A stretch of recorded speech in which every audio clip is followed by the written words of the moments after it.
Polycystic ovaries almost 5-6 డేస్లో ఒక patient అన్నా వస్తారు. పాలిసిస్టిక్ ఓవరీస్ ఉన్నాయి మేడం, నేను అవి ఇవి మందులు వాడినాను, ప్రెగ్నెన్సీ రాలేదు, మరి ల్యాప్రోస్కోపీ చేస్తే పూర్తిగా పోతాయి అంట కదా పాలిసిస్టిక్ ఓవరీస్ అనేది. అది తప్పండి, అది కరెక్ట్ కాదు. పాలిసిస్టిక్ ఓవరీస్కి కొన్ని ఇనిషియల్గా వాళ్ళ ఏజ్ని బట్టి, వాళ్ళ అదర్ ఫ్యాక్టర్స్ని బట్టి వాళ్ళ కొన్ని మెడిసిన్స్ ఇచ్చి అది తగ్గట్లేదు అన్నప్పుడు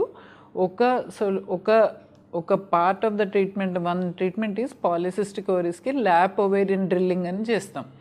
సో ఒక సర్టెన్ వాటేజ్ తోటి కార్టరీ, మోనోపోలార్ కార్టరీ తోటి కాలుస్తారు అన్నట్టు ఓవేరియన్ టిష్యూని. ఒక 5-6 పంక్చర్స్ ఈచ్ ఓవరీలో చేస్తాం.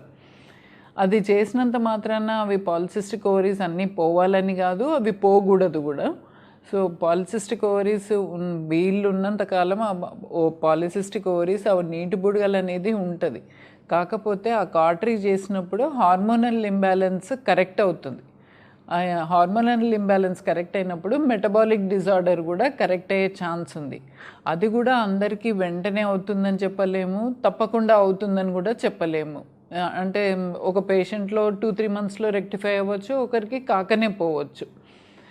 సో అందుకనే పాలిసిస్టిక్ ఓవరీస్ ఉన్నాయి కాబట్టి నేను ల్యాప్రోస్కోపీ తీయించుకుంటా అన్నది మర్చిపోండి, అది కరెక్ట్ కాదు.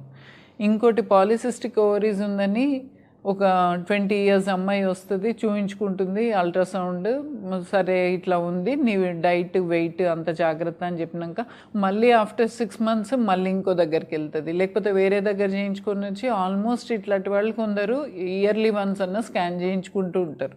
అది అవసరం లేదండి. ఒక్కసారి పాలిసిస్టిక్ ఓవరీస్ ఉంది అని తెలిసినాక just modify your lifestyle modify చేయాలి. డైట్ ప్రాపర్గా, ఎక్సర్సైజ్ కరెక్ట్గా చేసుకొని మీ బాడీ వెయిట్ని కరెక్ట్గా ఉంచుకోండి, సరిపోతుంది. చాలాసార్లు చాలా పర్ప్లెక్స్డ్ క్వశ్చన్, అంటే చాలా కన్ఫ్యూజన్లో ఉండే క్వశ్చన్ ఏంటంటే ఐవీఎఫ్ ఎందుకు ఫెయిల్ అయింది.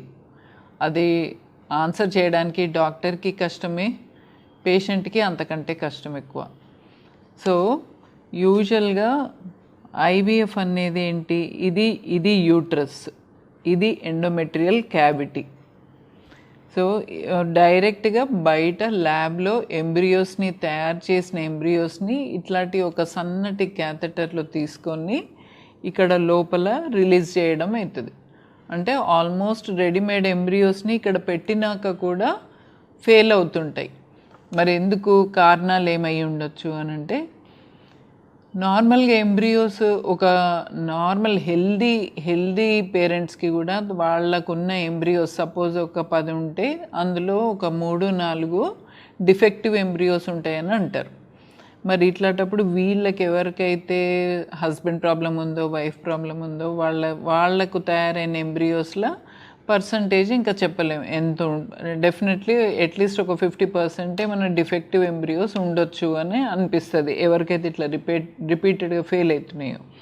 సో వీళ్ళకి ఎంబ్రియోస్ తీసుకెళ్ళి ఇక్కడ పెట్టినాక 15 days తర్వాత బీటా హెచ్సిజీ టెస్ట్ చేస్తే నెగిటివ్. పోనీ ఫస్ట్ టైం పోయింది, మళ్ళీ నీ ఎంబ్రియోస్ ఉన్నాయి, లేదా నీ ఓవరీస్ బాగానే ఉన్నాయి, మళ్ళీ స్టిమ్యులేషన్ చేస్తాం, మళ్ళీ ఫెయిల్ అవుతుంది.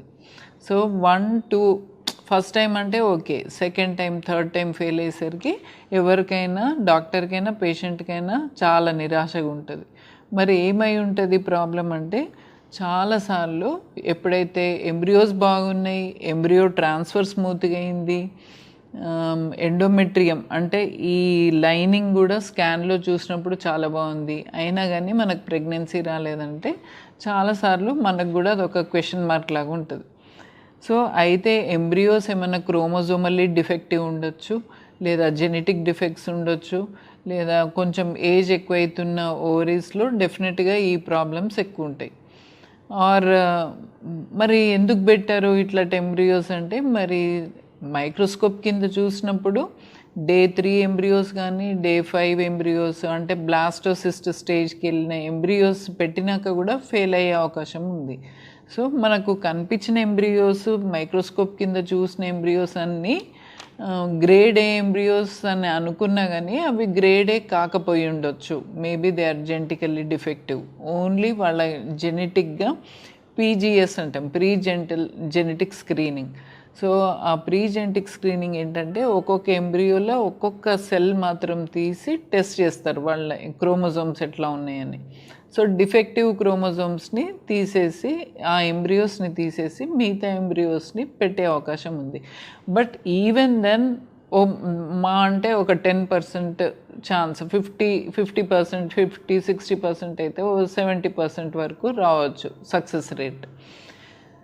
మళ్ళీ ఈ ఎండోమెట్రియం అంటే మనం పెట్టిన విత్తనం బాగుండాలి, అక్కడ ఉన్న మట్టి కూడా బాగుండాలి. అదేవిధంగా ఇక్కడ ఎండోమెట్రియం కూడా టిష్యూ మనకు స్కాన్లో బాగానే కనపడుతుంది, కానీ దాని లోపల ఈ ఎంబ్రియోకి ఎండోమెట్రియంకి మధ్యలో అయ్యే రియాక్షన్స్ కొన్ని ఉంటాయి. అది cross talk between endometrium and embryo అంటాం. అంటే అవి రెండు ఒక మంచి కోఆపరేషన్ ఉంటేనే ఇది ఇంప్లాంటేషన్ అయ్యే ఛాన్స్ ఉంటుంది. మరి ఎండోమెట్రియంలో కూడా ఏమన్నా డిఫెక్టివ్ ఉండొచ్చు.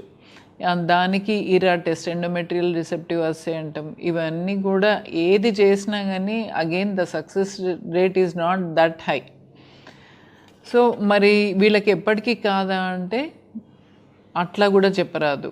మేబీ వాళ్ళకు ఓసారి విసిగొచ్చి మేబీ స్ట్రెస్ లెవెల్స్ తోటి కూడా కావచ్చు, టెన్షన్ తోటి కావచ్చు.